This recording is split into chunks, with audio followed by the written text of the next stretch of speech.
Aber bald noch sehen. Wann weißt du? No, you had an Alright, you all know that it's a minute Chabad to get Yanav Esregim. People will spend a lot of money for just a few days to be able to shake on Yanav Esregim, even though there are many other cheaper options available. And the reason is because there's a chash by other Esregim that they're morkov. Now the discussion whether a Esreg that is morkov, which means that they graft or you attach a Esreg to a lemon tree, and like this the Esreg gets a little bit stronger and is able to stay cleaner and look nicer. So the issue with the esrog, which is mixed with another type of fruit, isn't necessarily so clear in the Rishonim. There's a lot of pilpul, and there's like 4 or 5 reasons given by the Achreinim, and almost each proof that one brings is slugged up by another paisik, and he brings his own reason. But the maskana obviously that the esrog amurkav is possible. Like the Alter Rebbe says clearly that it's einin nikra esrog klal. However, until you get there, it's a very big pilpul. So in the Magen Avram on this topic, the Magen Avram first brings down the Levoy, who explains that the reason why it's possible is because it's made through an Aveira. He's deicha that problem. He says it's not really an issue. And he says, V'linir that the reason why an Esrog Amorkav is possible is because it's Eini Nikra Esrog Klal, identical to the Alter Rebbe. And he adds on right after that Araya. He says, Ayin and Sukkah, and a Taisis in the beginning of Daf Lamed Gimel, Dibur Maskal Ve'emo. So on this Magen Avram, we have to do a lot of background research. In the Gemara and Sukkah over there, it's discussing a hadas. It's called anaf. It says in the pasuk that anaf eitz aves, that if there's a certain branch which the leaves cover the wood, that's a hadas. So the Gemara asks a question. The Gemara brings a brisa which says that a hadas that most of its leaves fall off could still be kosher, as long as the leaves still are covering the majority of the wood. And the Gemara asks, how is that possible? If most of the leaves fall off, obviously the wood is not covered anymore. So we answer there's a certain type of a hadas called a asam mitzra, a hadas mitzri, which has so many leaves. The Rashi explains it has 7 leaves growing out at one time. So even if 4 of them fall off, there's still 3 leaves remaining, and those 3 leaves can still cover the stem. And therefore, this brisa, which says a hadas that most of the leaves fall off is still kosher, is discussing a hadas mitzri. Rashi explains what a hadas mitzri means. It can either be a hadas that grows on the meitzar, on the border of the edge of the field, and since there's a lot of space, it's mishadeach, matzliach, it's very, very full of leaves, or it's a hadas mitzri from the land of Mitzrayim, which also is a different type of hadas, and that type of hadas is what the brisa talks about. On this, Abaye brings a raya, Shma Mino, that a hadas mitzri is kosher for a hadas. Gewaltige chiddush. You're able to use a hadas mitzri. The Gemara right away asks Pshita, why shouldn't it be allowed? What's the chiddush to say that you're allowed to use a hadas mitzri? So we answer, because, the Gemara first asks Pshita, what's the big chiddush? And the Gemara answers that I would have thought, since there's a shem levai to the hadas, there's a second name attached to it, it's not a plain and regular hadas, it's the hadas mitzri. I would have thought this is not what the Torah had in mind. Therefore, we need the brisa to teach us this din, and we need Abaye to point out how if a person wants, he can even use an hadas mitzri. Then the Gemara asks, maybe hachanami, maybe it should be possible. Who says the hadas mitzri is going to be kosher? And the Gemara answers the pasuk when it says anaf eitz aves, it's coming to include mikol makim, any type of hadas, even a hadas which has a shem levai. That is the Gemara. So again, the Gemara first asks, why should I ever think that a hadas mitzri should be possible? We answer, a shem levai is a reason to make it possible, and the only reason why it's kosher is because the Torah is marba through the words eitz aves, mikol makim, even a hadas with a second name to it. Taisvis. This Taisus that the Magen Avram quotes, he focuses on the Gemara's reasoning that I would have thought it's possible because of Hashem Levai, and he says this is absolutely very difficult to understand. Why would Hashem Levai be a problem here? Why should Hashem Levai make that a hadas should be possible? Does the Torah say at all that you need to use a hadas? The Torah didn't mention at all the word hadas. The Torah said a certain characteristic which is eitz aves. Any branch which has eitz aves should be included. Why would I limit it to dafka hadas and nothing else? And Taisus brings a proof from another Gemara right before that, Naf Lamed Beis, about a certain plant called a yarduf. A yarduf is a another plant which also has leaves covering the stem, and it fits the qualifications of a hadas, of an eitz avis. And the Gemara asks, how do you know? The Brisa says anaf eitz avis, it means a hadas. The Gemara asks, how do you know? Maybe it's a yarduf, which also covers the stem. And the Gemara answers, the pasuk says, "Derachaha darchinayam v'leika." You don't have derachaha darchinayam on this yarduf. A yarduf has very sharp leaves, and if you hold it, it'll prick your fingers. That's not the darchinayam of the Torah to require you to hold on to such pricky leaves. So therefore, that cannot be the meaning of the Torah. But Taisus points out, if so, we see that the word anaf eitz avis can refer to many types. A shem levai should not be a problem. This was the Taisus. Now, when we look back at the Magen Avraham, this Taisus isn't showing how a shem levai is an issue. Quite the contrary. This Taisus is showing how a shem levai is not an issue. How can this be a raya that an esrik hamurkov is possible? An esrik hamurkov is similar to an esrik. It's not exactly an esrik, but it's very close. Just like a hadas mitzri is very similar to a regular hadas. It's a little bit different. And in the Taisus, it doesn't understand why a shem levai would be an issue. If so, we don't understand why a esrik hamurkov should be an issue. It's very similar to an esrik. And the Torah doesn't even say anywhere that it has to be dafka an esrik. The Torah just said it has to be a pre-eitz hadar. And a esrik hamurkov fits all the qualifications of a pre-eitz hadar. As the beauty of a pre-eitz hadar, eitz with peri shavet, darbi lani mishana l'shana, all the things that the Gemara points out. So what is the proof from the Taisus that a hadas mitzvah, that a esrik hamurkov should be possible? So the Chamed Moshe, I think that's what it was. Chamed Moshe says that although true, the Taisus doesn't understand why a shem levai would be an issue, but the Gemara, however, clearly says that shem levai is an issue. Which means Taisus ends off with a question. The Gemara said that if not for Rav Sheshes as Chiddush, I would have thought that a hadas mitzvah cannot be used because of its shem levai, and that's the diuk the Magen Avraham is basing his din on.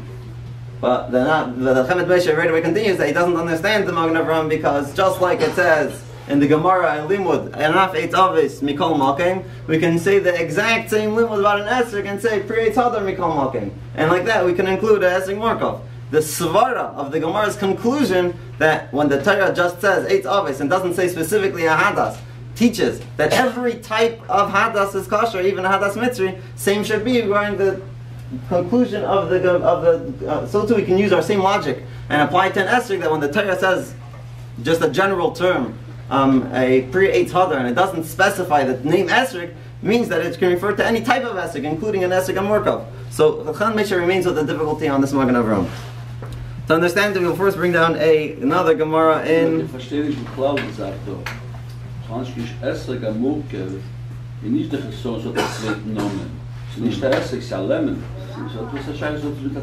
like Hashem Levai has the criteria and still. But Esek Murkav is a pre-eitz hadar, in all aspects. Because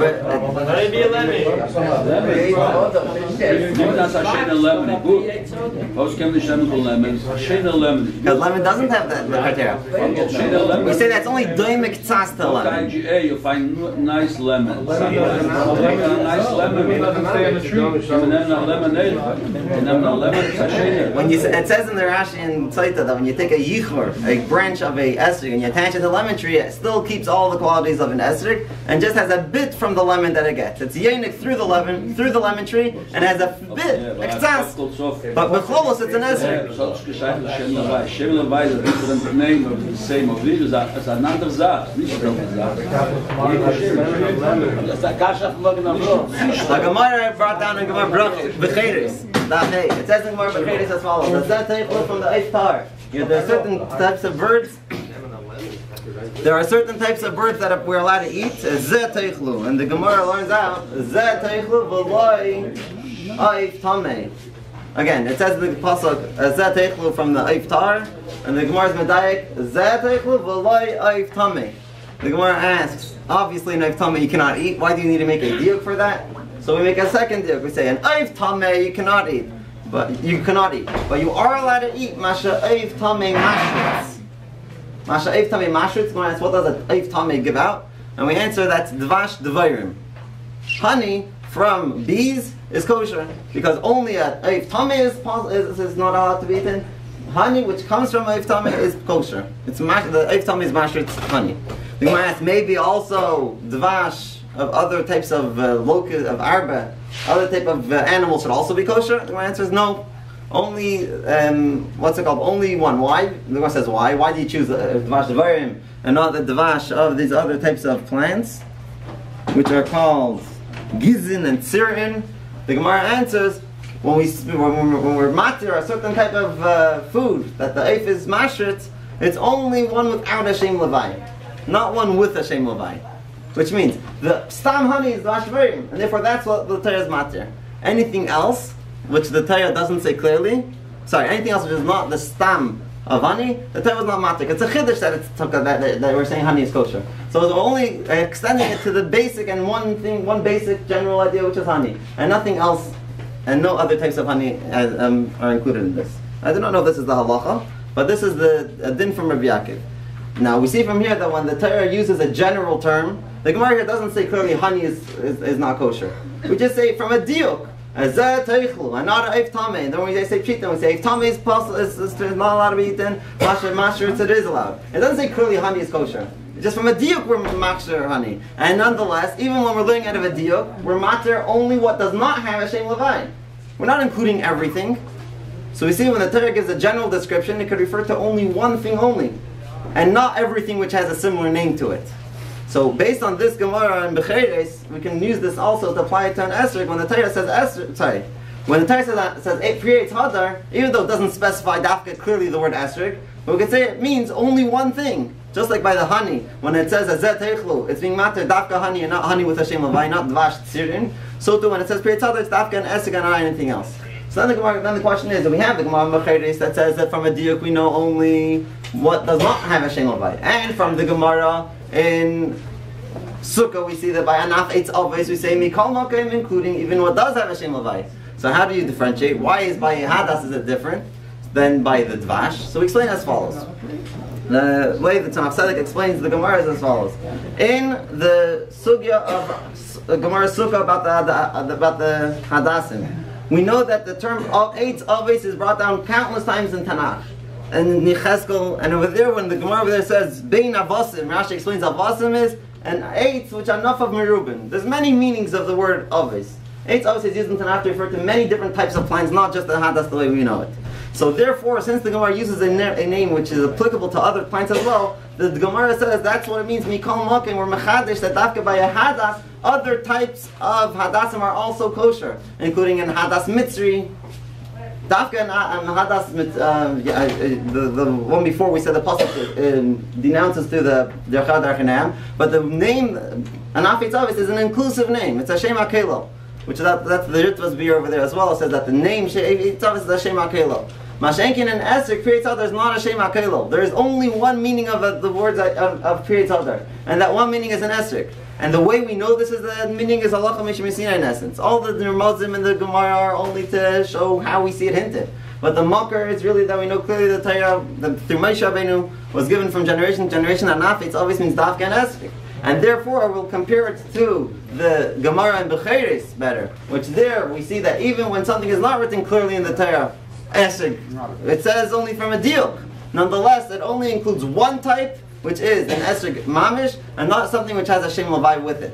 And therefore, an esrog is not going to be compared to hadasim at all, and an esrog hamorkav will be possible. The conclusion of that is, but still, even if it has a shem levai, and you can say it's possible mitzvah that, you can't say any nikra esrog klal, which that was the words that Magen Avraham uses, and therefore we must say that it's what they call a chaymer. Even in a shem levai would be a problem. Kol shekain, when in it you have morkav from a min acher mamish, certainly it's not an esrog at all, and it's possible to be used on sukkahs. Yes, okay.